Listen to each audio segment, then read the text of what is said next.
Today, of course, we're turning our focus on land issues and security here in the country in light of what is happening in Laikipia. Is it indicative of underlying issues when it comes to land? Do you think the flare-ups in Laikipia is indicative of unresolved land issues in Kenya? Hit us on Twitter. AMLiveNTV is our Twitter handle. AMLiveNTV is a profile name on Facebook, and 20505 our SMS portal. We have our guests already here. Before we take a short break, we just want to hear a one-liner from them to tell us more of what they think is happening in Laikipia. And I had introduced them to you. Let's begin with Dr. Machira. Of course, he hails from Laikipia, so he has these fresh details from Laikipia. Good morning, Dr. Machira. Yeah, good morning, Debarl. Yeah, so what is happening in Laikipia?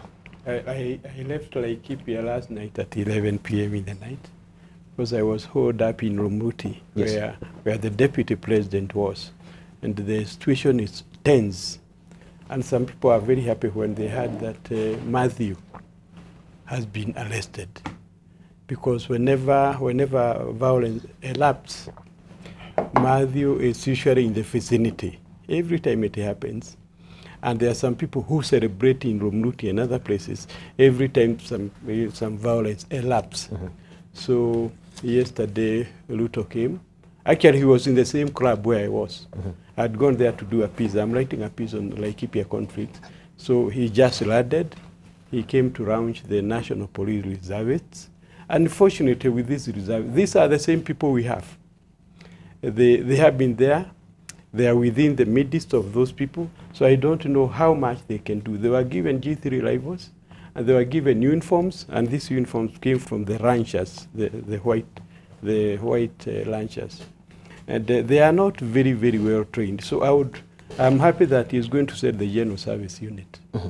But sometimes I wonder what we are doing in Somalia when we are dying in Laikipia. Mm-hmm. As we travel, you know, traveling is very difficult in that area now. Yes. Because even the soldiers, even the police officers, mm-hmm, are also scared. They are so scared that when you look at them, you find a scared lot. So if the police can be scared, who are we, other people? And that is the situation right now in Laikipia, because there is a lot of lawlessness in that area. Mm-hmm. So as we travel at night, we fear. So I think the government will be doing well, because let's assume Ruto went there in good faith. Otherwise, whenever he goes and makes orders, mm-hmm, people like Asman Kamama, the Senator Lonyaga Poo, keep on complaining that people are being harassed.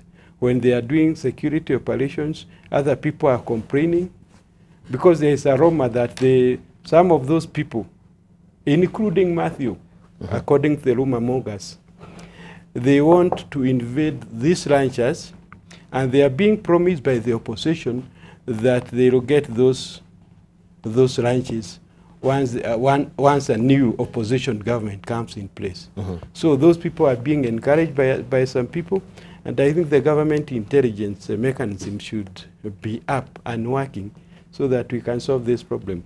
Every March, especially 22nd of March every year. Every March, mm-hmm, many years, there is always conflict in Laikipia. Mm-hmm. And this is the height of drought, the height of famine, the height of no water, no dams, mm-hmm, no pasture. So every March, every year, we expect problems in that area.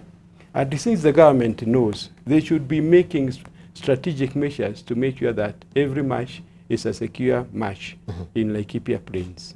All right, and of course there was outrage when we saw that the government, as they say, that they were quick off the mark to react to the killing of the white man in Laikipia, and yet there is such a slow uptake of reaction when it comes to the issues in Pokot. People are dying there, but when there is one foreigner dying, and this is according to Hook here, maybe I should just read out so that it don't seem to. He says that a white man gets killed and the government acts forcefully. Other lives don't matter. This is what is on Twitter, if you may just pick up for readers to see it. He says that a white man gets killed and the government acts forcefully. Other lives don't matter. What will be your reaction, Captain?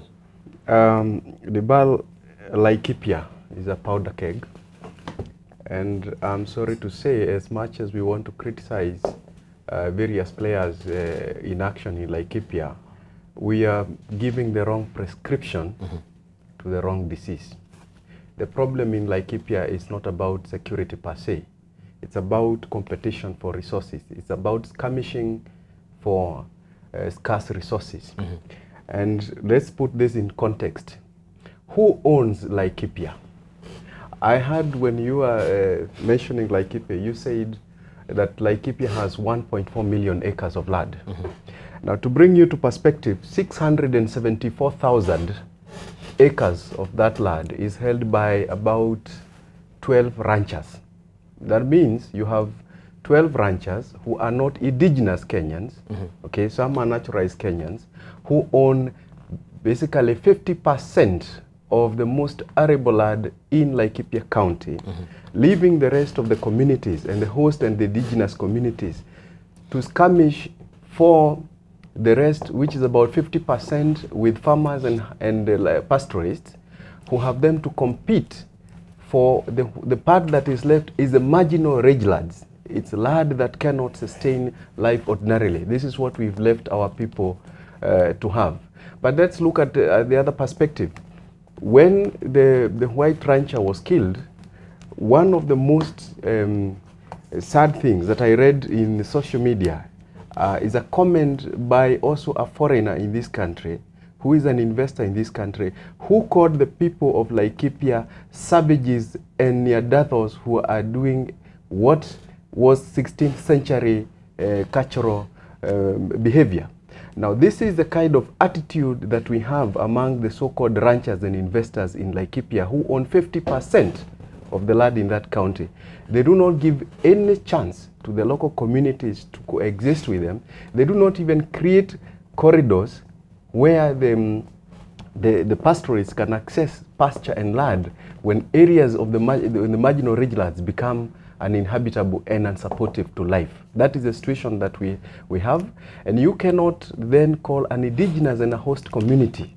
You cannot use such words, abusive terms and dismissive terms as savages and Neanderthals in this age and era.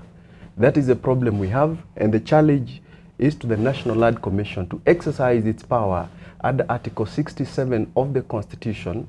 And remember that in 2004 there was agitation that, pursuant to the Maasai Agreement, the Anglo-British, the Anglo-Maasai Agreement of 1904, the land leases for 99 years in the Laikipia Plateau, which straddles not only Laikipia County but also parts of Nyeri, parts of Samburu and parts of Meru County have expired. Thank you. We will actually clarify that as we hear from you briefly before we take a short break.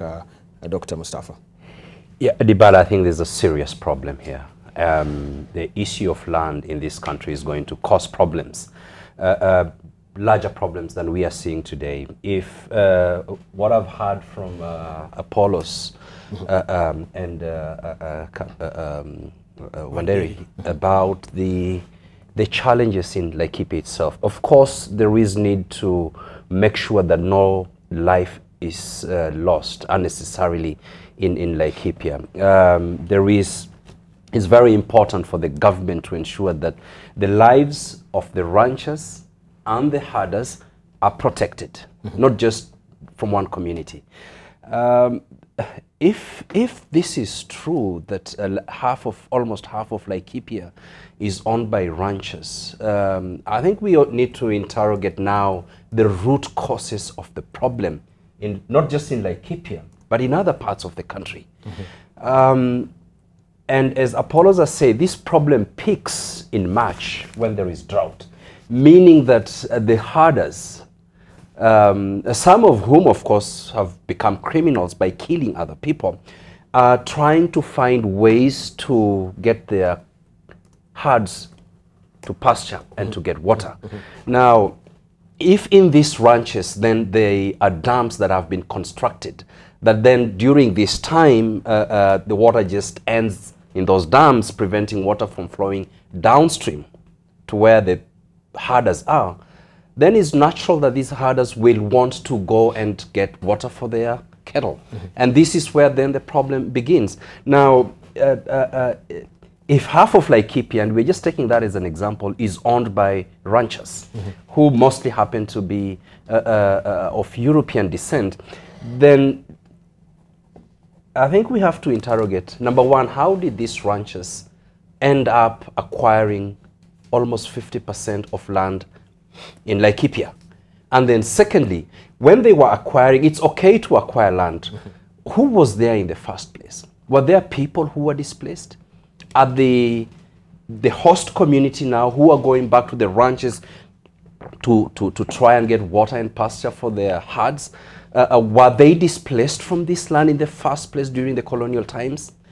And these are fundamental questions that I think the government has got to help. The National Land Commission has got to help. The issues that are raised in the Truth, Justice and Reconciliation Commission, I'm sure these are issues that have been raised. These are issues that have got to be addressed. Otherwise, failure to address these issues will complicate this conflict further. And I hope that we don't go the Zimbabwe way.